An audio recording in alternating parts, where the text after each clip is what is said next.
A Tale of Two Cities by Charles Dickens. Book 2, The Golden Thread. Chapter 12, The Fellow of Delicacy. That's the halfway through the chapter. Mr. Stryver, having made up his mind to that magnanimous bestowal of good fortune on the doctor's daughter, resolved to make her happiness known to her before he left town for the long vacation. After some mental debating of the point, he came to the conclusion that it would be as well to get all the preliminaries done with, and they could then arrange at their leisure whether he should give her his hand a week or two before Michaelmas term, or in the little Christmas vacation between it and Hilary. As to the strength of his case, he had not a doubt about it, but clearly saw his way to the verdict. Argued with the jury on substantial worldly grounds, the only grounds ever worth taking into account. It was a plain case and had not a weak spot in it. He called himself for the plaintiff. There was no getting over his evidence. The counsel for the defendant threw up his brief, and the jury did not ever turn to consider. After trying it, Stryver C.J. was satisfied that no plainer case could be. Accordingly, Mr. Stryver inaugurated the long vacation with a formal proposal to take Miss Manette to Vauxhall Gardens. That failing, to Ranelagh, that unaccountably failing too, it behoved him to present himself in Soho, and there declared his noble mind. Towards Soho, therefore, Mr. Stryver shouldered his way from the Temple, while the bloom of the long vacation's infancy was still upon it.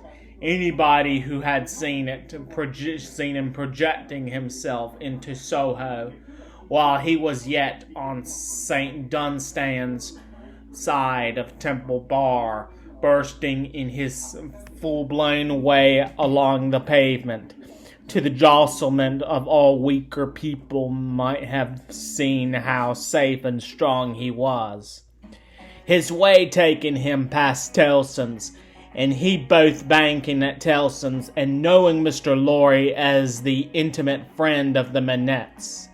It entered Mr. Stryver's mind to enter the bank, and revealed to Mr. Lorry the brightness of the Soho horizon. So he pushed open the door with a weak rattle in its throat, stumbled down the 2 steps, got past the 2 ancient cashiers, and shouldered himself into the musty back closet where Mr. Lorry sat at great books ruled for figures, with perpendicular iron bars to his window, as if that were ruled for figures too, and everything under the clouds were a sum. "Hello," said Mr. Stryver. "How do you do? I hope you are well." It was Stryver's grand peculiarity that he always seemed too big for any place or space. He was so much too big for Tellson's that old clerks in distant corners looked up with looks of remonstrance, as though he squeezed them against the wall. The house itself, magnificently reading the paper quite in the far-off perspective, lowered displeased, as if the Stryver head had been butted into its responsible waistcoat. The decree, Mr. Lorry said in the sample tone of a voice he would recommend under the circumstances. "How do you do, Mr. Stryver?" "How do you do, sir?" and shook hands. There was a peculiarity in his manner of shaking hands, always to be seen in any clerk at Tellson's who shook hands with a customer when the house pervaded in the air. He shook in the self-abnegating way, as one who shook for Tellson's and Company. "Can I do anything for you, Mr. Stryver?" asked Mr. Lorry in his business character. "Why, no, thank you. This is a private visit to yourself, Mr. Lorry. I have come for the private word." "Oh, indeed," said Mr. Lorry, bending down his ear while his eyes strayed to the house afar off. "I am going," said Mr. Stryver, leaning his arms confidentially on the desk, although it was a large double one. There appeared to be not half desk enough for him. "I am going to make an offer of myself in marriage to your agreeable little friend, Miss Manette, Mr. Lorry." "Oh, dear me," cried Mr. Lorry, rubbing his chin and looking at his visitor dubiously.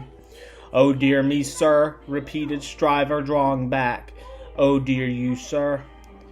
What may your meaning be, Mr. Lorry?" "My meaning," answered the man of business, "is of course friendly and appreciative, and that it does you the greatest credit. And in short, my meaning is everything you could desire.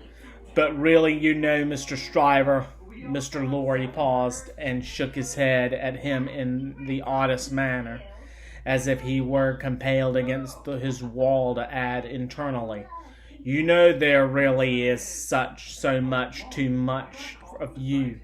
"Well," said Stryver, slapping the desk with his contentious hand, opening his eyes wider and taking a long breath, "if I understand you, Mr. Lorry, I'll be hanged." Mr. Lorry adjusted his little wig at both ears as the means towards that end, and both the feather of the pen. "Darn it all, sir," said Stryver, staring at him, "am I not eligible?" "Oh, dear, yes. Yes. Oh, yes. You're eligible." "Eligible," said Mr. Lorry. "If you say eligible, you are eligible." "Am I not prosperous?" asked Stryver. "Oh, if you come prosperous, you are prosperous," said Mr. Lorry, "and advancing." "If you come to advancing, you know," said Mr. Lorry, delighted to be able to make another admission. "Nobody can doubt that." "Then what on earth is your meaning, Mr. Lorry?" demanded Stryver, perceptibly crestfallen. "Well, where you going there now?" asked Mr. Lorry. "Straight," said Stryver, with a plump of his fist on the desk. "Then I think I wouldn't, if I was you." "Why," said Stryver, "now I'll put you in the corner," forensically shaking a forefinger at him. "You are a man of business, and bound to have a reason.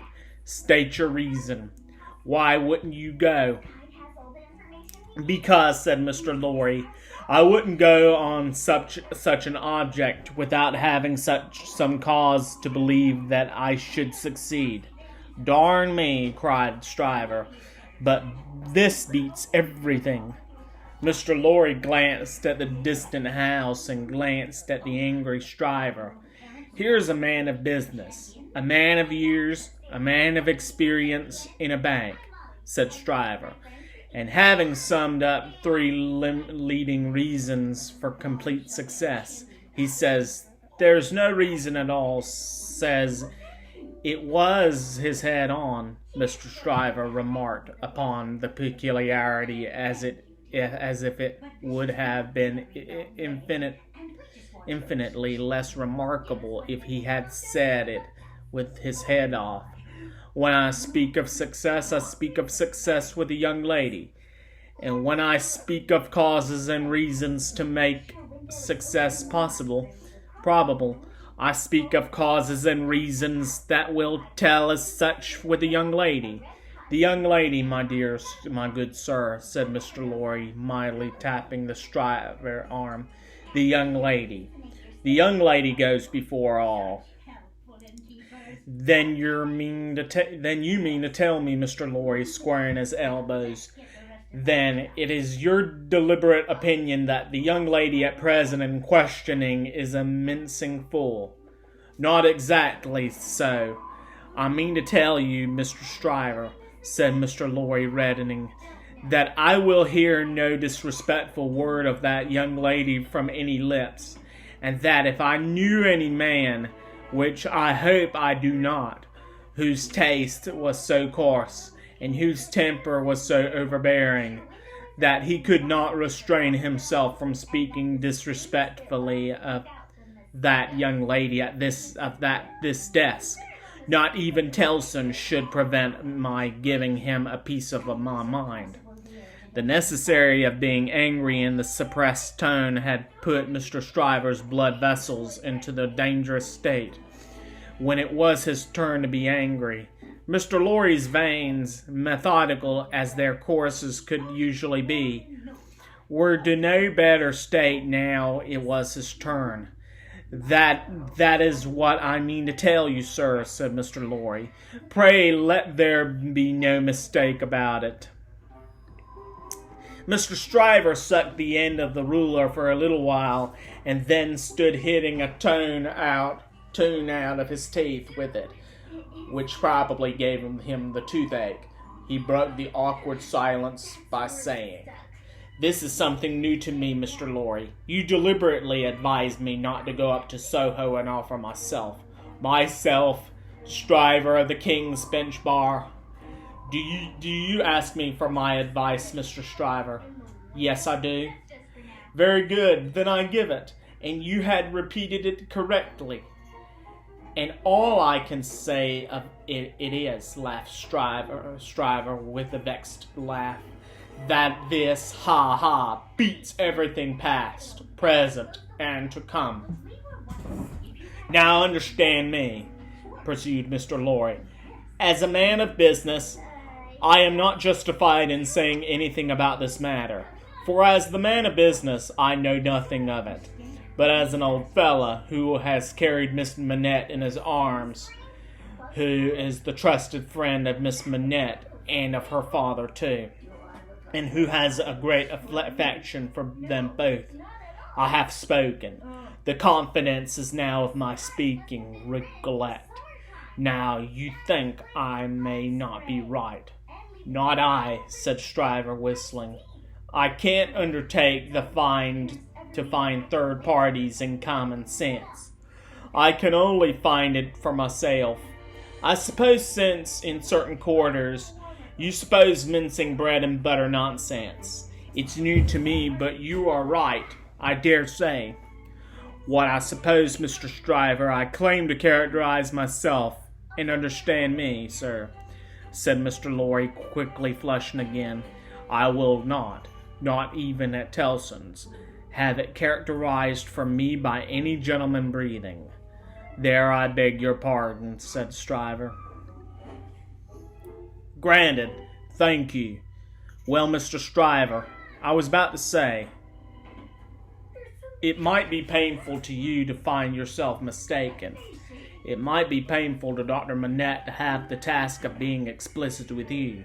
It might be very painful to Miss Manette to have the task of being explicit with you. You know the terms upon which I have the honor and happiness to stand with the family.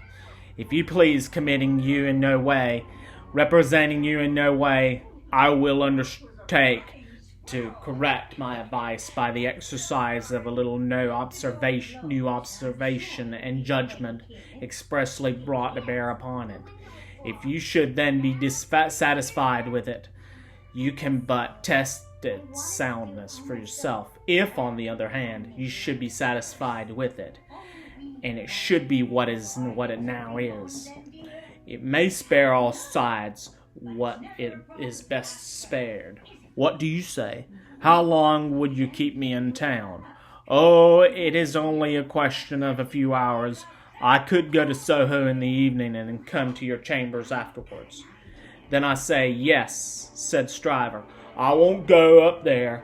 I am not so hot upon it as that comes to. I say yes, and I shall expect you to look in tonight. Good night, good morning."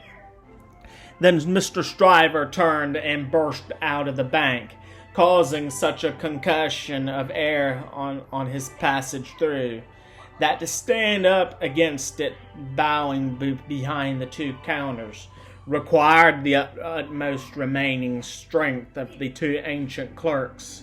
Those venerable and feeble persons were always seen by the public in the act of bowing, and were popularly believed